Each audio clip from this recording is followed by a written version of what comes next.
तो बच्चों mental math कक्षा 10 का अगला भाग कर लेते हैं। मैं हूं हरी सर और आप सभी बच्चे देख रहे हैं आपका अपना YouTube चैनल जिसका नाम है maths with Hari sir, special Hindi medium के बच्चों के लिए।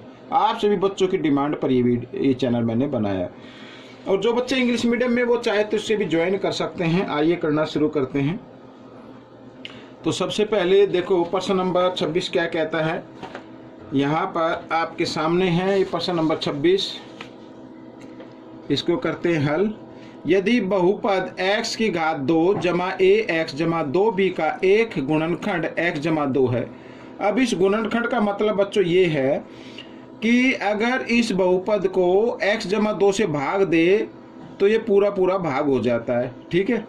और a जमा b, यहाँ a जमा b का भी मान दिया हुआ 4 है, तो a और b का अलग अलग मान हमें बताना है, ठीक है। आइए करना शुरू करते हैं, बहुत ही आसान है। तो सबसे पहले यहाँ पर जो गुणनखंड दिया हुआ है उसको 0 के बराबर रख लेते हैं और हमें x का मान निकाल लेते हैं। तो x बराबर, अब ये जमा 2 है, इसको बराबर के निशान से इधर लेके आओ, दाईं तरफ लेके आओ तो ये घटा 2 हो जाएगा। अब क्या करना है आपको, ये जो x का मान आया है इस बहुपद में रख देना है, ठीक है। जहाँ पे x लिखा वहाँ पे x का मान रख देना। तो घटा 2 की घात 2 जमा a और यहाँ पर फिर है घटा 2, ठीक है, जमा 2b और बराबर 0 के रख देना है। अब घटा 2 को 2 बार गुणा करेंगे 4, ठीक है, जमा का 4 हो जाएगा और ये जमा घटा घटा हो जाएंगे तो 2a आ जाएगा और इधर जमा 2b बराबर 0, ठीक है। और 2 से भाग हो भी रहे हैं, 2 दूनी 4, 2 एकम 2, 2 एकम 2, ठीक है। अब क्या करना है, यहाँ पर बच गया घटा a जमा b और बराबर ये जमा 2 है, बराबर के निशान से इधर आएगा तो घटा 2 हो जाएगा। तो ठीक है, एक तो ये आ गया, ये पहला समीकरण मान लीजिए और दूसरा समीकरण इसे मान लीजिए जो दिया हुआ है, ठीक है। तो a जमा b बराबर 4, तो हम क्या करेंगे, दोनों समीकरण को आपस में जमा या घटा कर देते हैं, जमा कर देते हैं। तो a जमा b बराबर 4। अब यहाँ पर जमा कर देते, जमा का निशान तो लगा ही, लेकिन घटा जमा घटा ये तो कट गए। यहाँ पे आ गया 2b बराबर 4 में से 2 घटा दो, 2 आ गया। तो b का मान कितना आ गया बच्चों, b का मान आ गया 2/2 यानी 1 आ गया। तो b का मान तो निकल आया आपका 1, ठीक है। अब a का मान निकालना है। अब इस b के मान को किसी भी समीकरण में रख दो, इसी में रख दो या ये जो दिया हुआ है, ठीक है। तो यहाँ पर लिख लेते हैं b का मान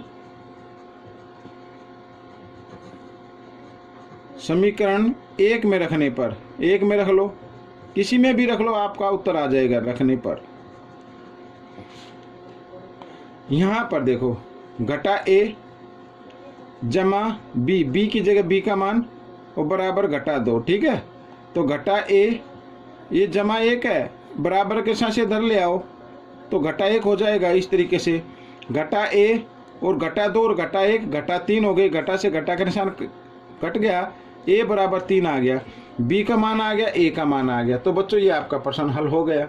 इस तरीके से करना है। आप सभी बच्चों को किसी न किसी क्विज में, एग्जाम में पार्टिसिपेट करते रहना चाहिए, ठीक है। आइए करते हैं। बहुपद x की घात 2 जमा x घटा 12 और x की घात 2 जमा 9x जमा 20 का उभयनिष्ठ गुणनखंड बताना। उभयनिष्ठ यानी जो दोनों में मौजूद हो, ठीक है। ये पहला बहुपद है। अब पहले बहुपद को हमें करना क्या है, यहाँ पर इसे a मानो, b c, ठीक है। a और c को या पहले और आखिरी पद को जब हम गुणा करते हैं तो गुणा में आ जाता है घटा 12 x की घात 2, क्योंकि घटा का है और ये जमा का है। घटा जमा घटा होते हैं, आपको मालूम है।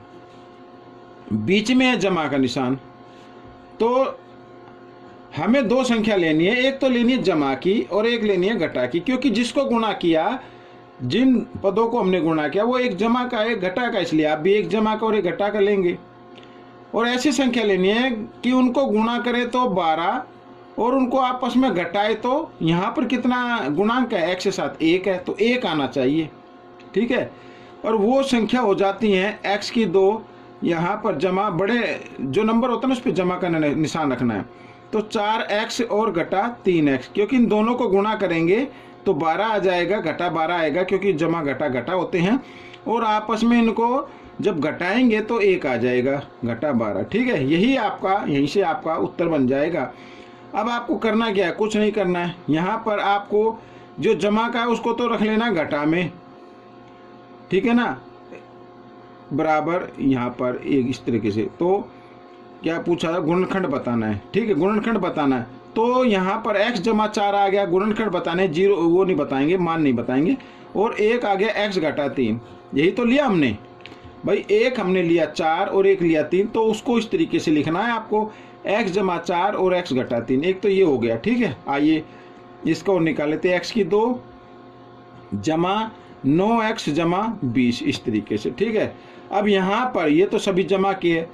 अब बच्चों आपको, अब देखो पहले और आखिरी पद को गुणा करेंगे तो 20 आएगा, और यहाँ पर है 9, तो दो संख्या लेनी है जिनको गुणा करने पे 20 और जमा करने पर 9 आता हो, वो होते 5 और 4, 5 चौक 20 और 5 और 4 9। ठीक है, तो 5x जमा 4x जमा 20।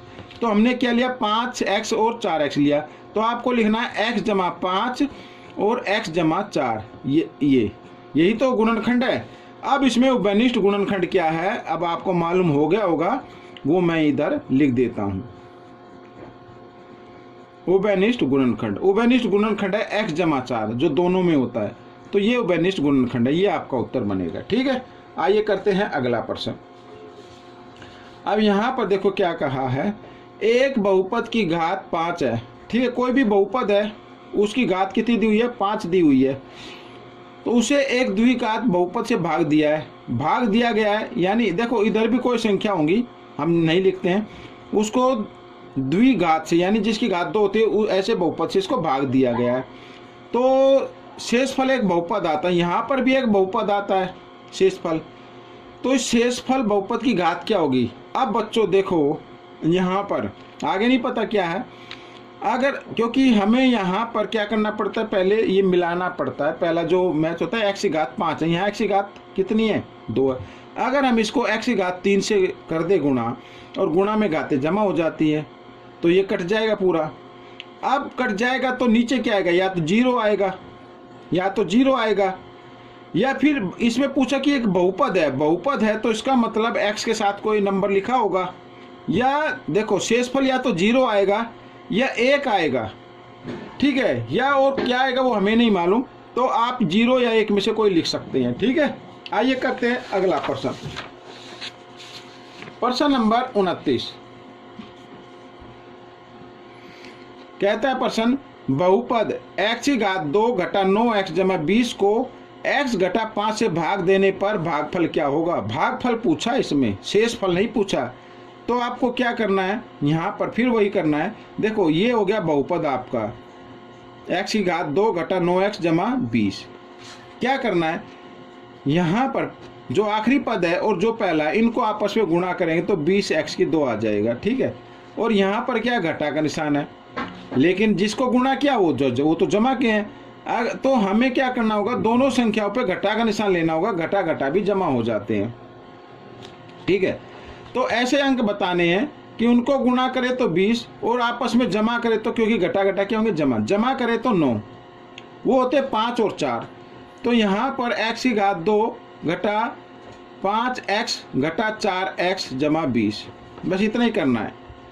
अब पूछा कि इसको भाग देने पर, अब इसके जब गुणनखंड लिखेंगे तो एक तो आएगा, क्योंकि हमने जो संख्या ली है 5 और 4 ली है, तो एक तो आएगा x घटा 5 और एक आएगा x घटा 4, और इससे भाग दिया x घटा 5 से।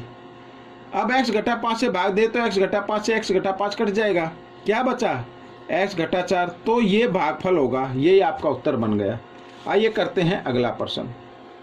अब प्रश्न नंबर 30 क्या कहता है, यदि बहुपद x की घात 2 घटा 3x घटा 10 और x की घात 2 घटा 8x जमा 15 का उभयनिष्ठ गुणनखंड x जमा a है, तो a का मान बताओ। तो सबसे पहले आपको, जैसे अभी मैंने किया प्रश्न नंबर 29, उसी तरह इसमें पहले आपको उभयनिष्ठ गुणनखंड बताना है, और जैसे हमने 28 में किया था। उभयनिष्ठ गुणनखंड बताते हैं, आइए यहीं पे कर लेते हैं। गुणा करे तो 10, ठीक है ना, और क्योंकि एक संख्या घटा की एक संख्या जमा की है, घटा जमा घटा, घटाए तो 3 गुणा करे तो 10, वो होंगे कौन से मान होंगे वो मैं याद लिख देता हूँ, 5 और 2। यहाँ पर घटा का निशान है तो बड़े अंक पर घटा का निशान रखना, छोटे पर जमा कर रखना है। ठीक है, 5 दूनी 10 आ गया गुणा करने पर, और घटाने पर कितना आ गया, 3 आ गया। ये आपको अपने माइंड में करना है, दिमाग में करना है। जितनी ज़्यादा से ज़्यादा प्रैक्टिस करेंगे उतनी जल्दी हल हो जाएगा। तो यहाँ पर बच्चों देखो, तो इसको लिखेंगे हम x घटा 5 और इसको लिख देंगे x जमा 2। ठीक है, ये इसके गुणनखंड हो गए। आइए अब इधर कर लेते हैं। यहाँ पर गुणा करें तो 15, और क्योंकि जिसको गुणा किया है ये निशान जरूर देखना है, जिसको गुणा कर रहे हैं वो जमा का है और ये भी जमा का है, लेकिन बीच में घटा का है। अगर दोनों संख्याओं पर दोनों अंकों पर हम घटा का निशान रख दे तो घटा घटा भी जमा होते हैं। गुणा करें तो 15 और जमा करें तो 8। वो कौन से होते हैं, 5 और 3 होते हैं, घटा 5 और घटा 3। भाई 5 तिया 15 जमा हो जाएगा। जब इनको गुणा करेंगे इस तरीके से घटा घटा जमा हो जाएगा, और जब इनको जमा करेंगे घटा 5 और घटा 3 घटा 8 होता है। तो इसको क्या लिखना है, x घटा 5 और x घटा 3। ठीक है, ये आ गया। अब इसमें पूछा है का उभयनिष्ठ गुणनखंड x जमा a है। उभयनिष्ठ गुणनखंड क्या दिया हुआ, x जमा a, लेकिन हमारा कितना आया है, हमारा तो ये आ रहा है x घटा 5। ठीक है, अब बच्चों x तो x के बराबर है, a किसके बराबर होगा, घटा 5 के। तो a का मान कितना आ गया, घटा 5 आ गया बच्चों। ये आपका आंसर निकल गया। तो ये वीडियो कंप्लीट हो चुकी है, आपको कैसी लगी मुझे ज़रूर बताना। अब मिलेंगे अगले भाग पर, तब तक आप वीडियो को देखते रहिए, प्रैक्टिस करते रहिए। धन्यवाद।